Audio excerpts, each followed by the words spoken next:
1, 2, 3 sono le cose che piacciono a me. 1, 2, 3 are the things that I love. And eggplant in every single one of them. Eggplant Parmigiana, Eggplant Rollatini, and a fan of eggplant. So you stay tuned and you'll be going 1, 2, 3. I came here, I was 12 years old and had the opportunity to become fully American, to understand fully the American culture, to always maintain my Italian culture very strongly. And I think what gives me the strength of communicating to you is that I have this passion for food, but I also have this understanding of two cultures and I bring them together through food at our table. Che bellezza!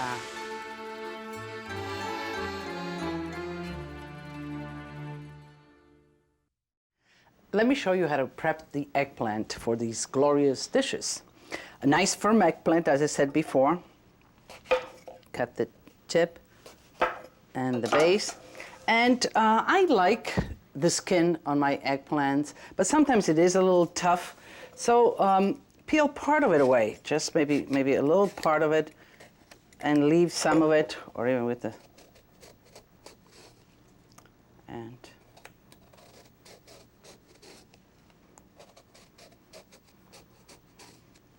so like this. You leave little strips of the skin itself, and some of it, or you can leave the whole skin. I like it.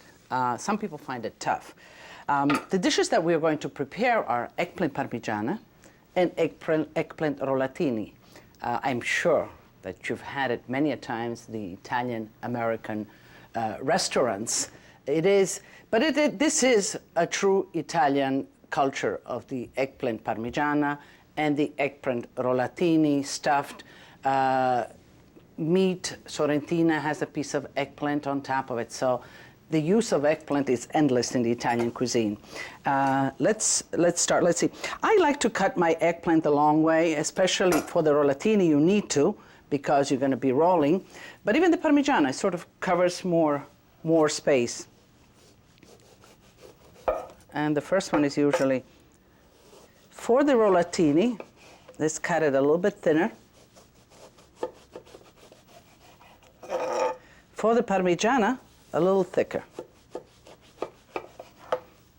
And you're asking yourself, what is the difference? I'll show you in a minute. Here I have some prepped. And when you have sliced it like that, you salt them with coarse salt, sea salt, and you put them on a strainer sort of to let out their water. And after that, we'll proceed. So this is the little thicker, this is the little thinner. We'll proceed to bread them and fry them. For the eggplant parmigiana, we're going to go through flour, egg that's been beaten with some salt, and simple breadcrumbs. Now you could put seasoning in here, but I don't put any. I don't put any because the tomato sauce, and then I'm going to put the cheese, and there's going to be a lot going on in the parmigiana itself. Let me just make sure that this is all mixed well. And get yourself a nice large pan like that, because so the slices, so you're not sort of squeezing them in or whatever.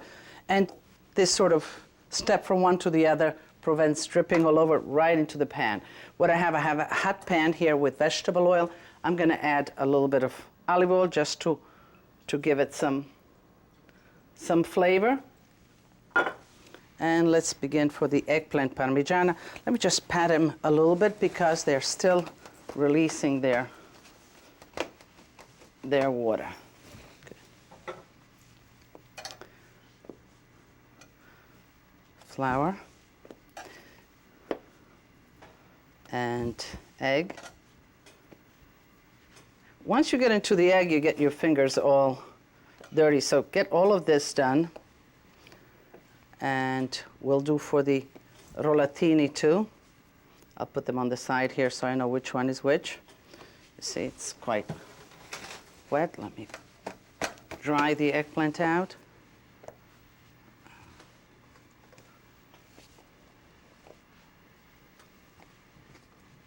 And lightly flour it. You don't want a lot of flour. You could work with tongues, but you you need to get involved at some point or other with your food. And I'm going to get into it right away. Okay. Just let the eggs coat the whole eggplant so that the bread can adhere to it. Pat it.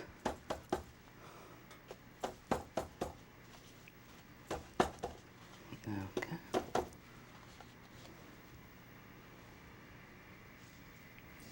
Your oil is ready.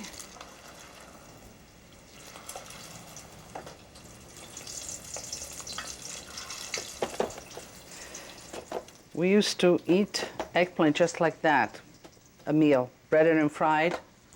For the rollatini, we're going to do just egg. Just egg.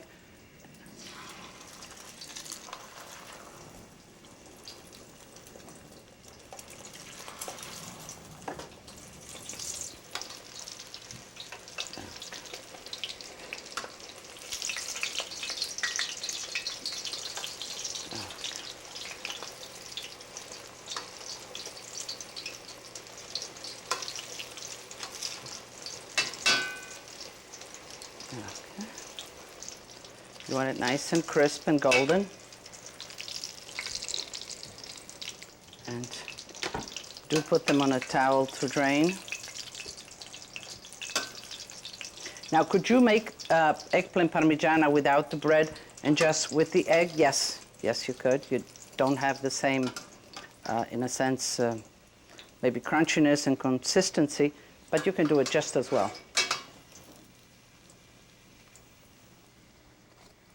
Could you take, if you're sensitive to fried foods, you know, I make all kinds of options for you so that ultimately you do cook.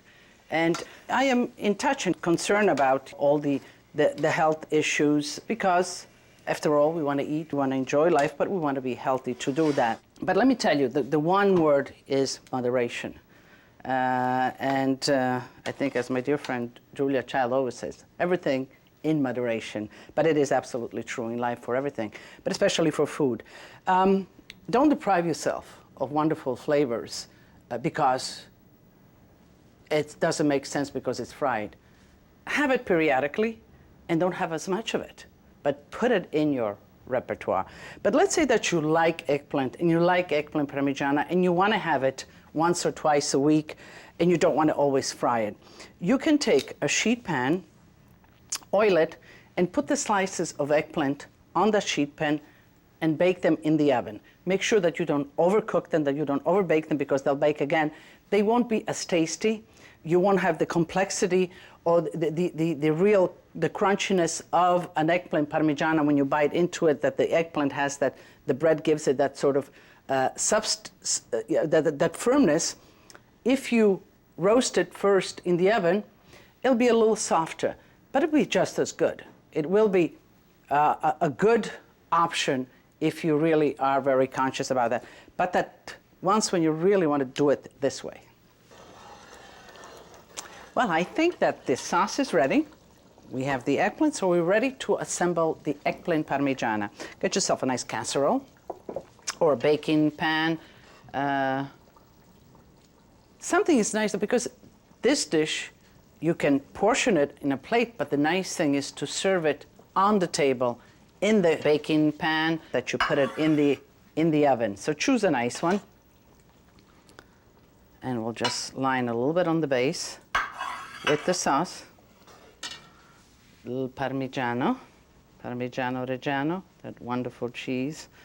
Now, eggplant Parmigiana, it got its name after Parmigiano Reggiano, or Parma. Parma is the city in Reggio Emilia where the prosciutto di Parma, the Parmigiano Reggiano, it's a wonderful, rich area that has wonderful pastures.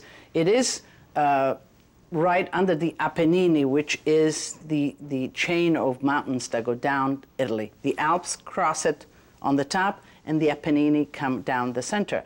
So these pastures of the Apennini are wonderful for raising pigs, for raising cows. The milk there is wonderful. The cheese is the king of Italian cheese, Parmigiano Reggiano. And hence, when you make anything Parmigiano, I guess it refers to the style of Parma with the Parmigiano cheese. Even though we're going to put mozzarella and fontina and other cheeses, but that's where it got its name. So we line the base with the eggplant, the fried eggplant. A few leaves of basil, and this will give it a little freshness just in the middle. Again, some sauce. And if you notice, I don't put a lot of sauce. You don't need it. It is best to save some of the sauce, and then when you serve it in your plate, you just pour a little sauce on top of it, give it the moisture, rather than have the eggplant in zuppa, in a soup, sort of. Parmigiano Reggiano. And you could put here fresh mozzarella cheese or fontina cheese. Fontina cheese is a cheese that is made, it's used a lot in Piemonte, in Val d'Aosta, and it melts wonderfully. It has a lot of flavor, and it's just sort of melts into the Parmigiana itself, into the whole mixture. Mozzarella, which is a fresher cheese, and it's sometimes when you bake it, it leaves you a little bit more of a crust. It's a little tougher because it is a very fresh cheese. This has been aged for about 6 weeks, 6 to 8 weeks at least. Okay, this is fine. Let me just add a little bit more of sauce.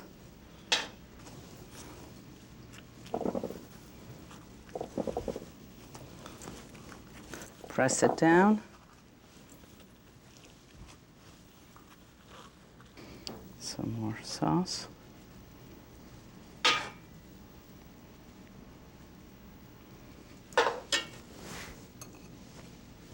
Parmigiano.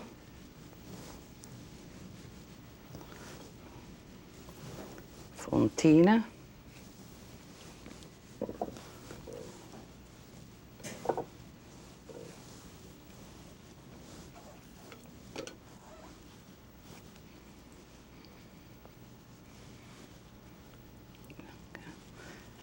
Fine. Put some more eggplant. 3 layers. I usually bake in pan, a casserole like this. About 3 layers are fine.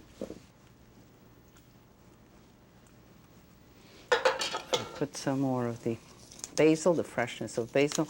And basil sometimes is best if you just rip it like that. You know, you can cut it, but it loses color so fast that sometimes you just shred it right into what you're doing, and it is fine. Okay. I'm going to put some cheese. I'm going to leave just the sides kind of open, so just you don't see this big blob of cheese on the top. I'm going to leave a little bit on the sides open. And let me just drizzle a little bit of the sauce on the side.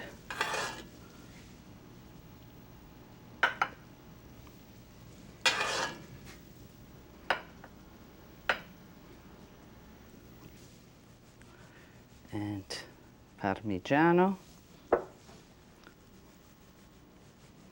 What's wonderful about the Parmigiano that it sort of absorbs a little bit of the sauce and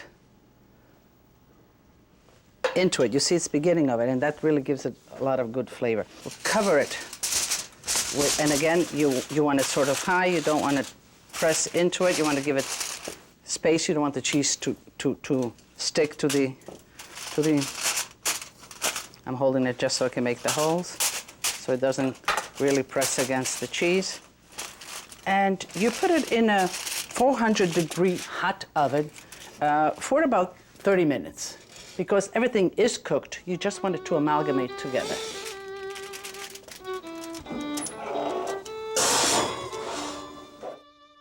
And now we're ready to make the eggplant rollatini, and it's quite simple. Some ricotta. First I'll put an egg and just whisk the egg a little bit with some salt.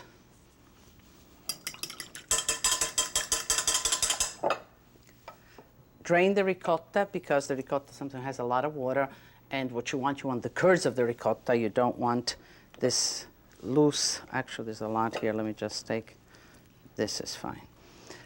You want the curds and the ricotta itself. You don't want the watery part. So whenever you're using ricotta, always drain it, and the best thing is overnight. Let me get some fresh pepper in here. Some salt, not too much because I'm going to be putting some Parmigiano. But ricotta is sweet, it is not salted, so it needs a little bit Parmigiano. And parsley. And let's just mix this into.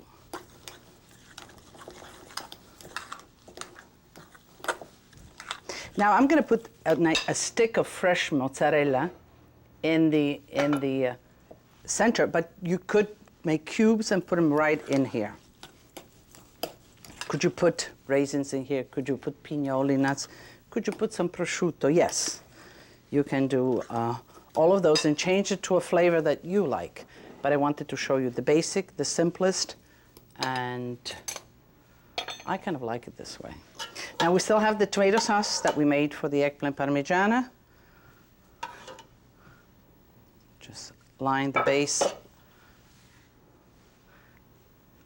of a baking dish. Just a spoonful of the stuffing, a nice slice of the mozzarella, and you just roll it. Now the eggplant is so pliable and all that that you don't need a toothpick or anything to stop it. Just put the closure on the bottom. And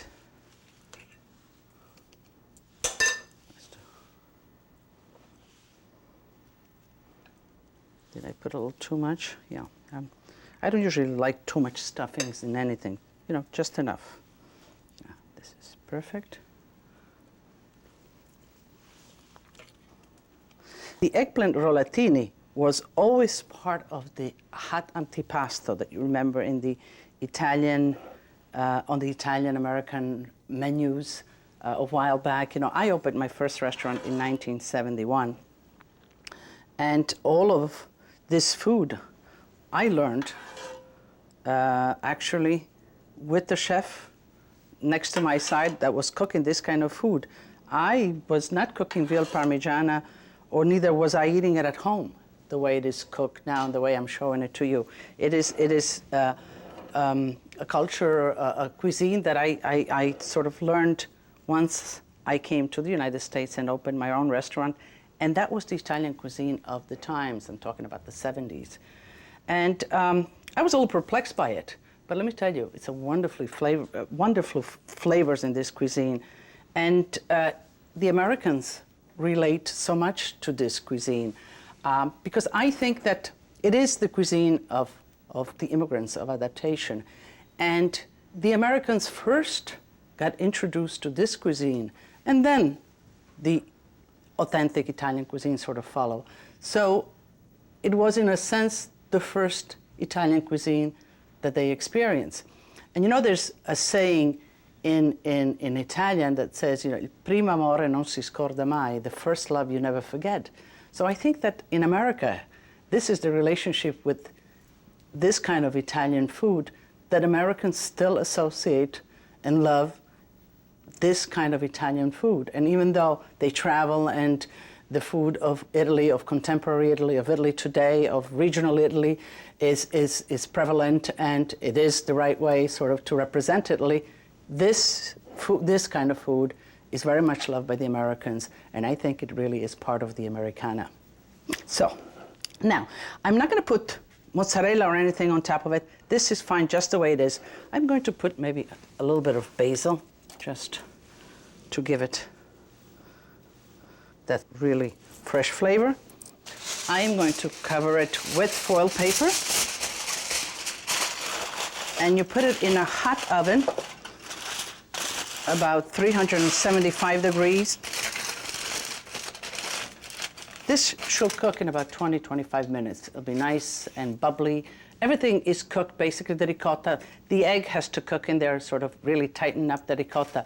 But with 20-25 minutes, give it half an hour, it is done. Who doesn't love eggplant, tomato, basil, and mozzarella. Well, these are the ingredients in this baked eggplant fan. It's quick, it is wonderful, and you really get the flavor of the eggplant. Take a baking dish and just line it with oil.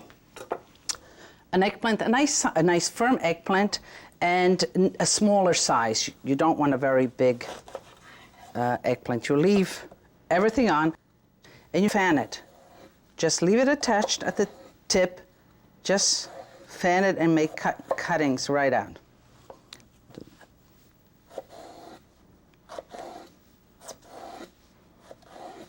Okay. I'm going to salt it a little bit. Again, just a little bit of oil. Eggplant really takes in oil. And we are going to put it right in here and dress it up. Dress it up. I have some sliced tomatoes here. Let me cut them in half. I have slices of mozzarella, fresh mozzarella cut in half, and I'm just going to alternate. Slice of tomato, slice of mozzarella. Actually, I'm going to put 1 and 1 in each. Yes, that's it. Again, open it up. A slice of tomato, a slice of mozzarella, and that's a last one, the end. And we'll do another one in this side. Now, this is a whole main course or an appetizer. And all it takes is to assemble it and put it in the oven and serve it nice and hot or even warm. Just a little bit of salt. I have some breadcrumbs here. I'm going to add some cheese to it. Breadcrumb and cheese. Just top it off. Top it off with that. Top it off with a little bit more Parmigiano. A few leaves of fresh basil. A drizzle of olive oil.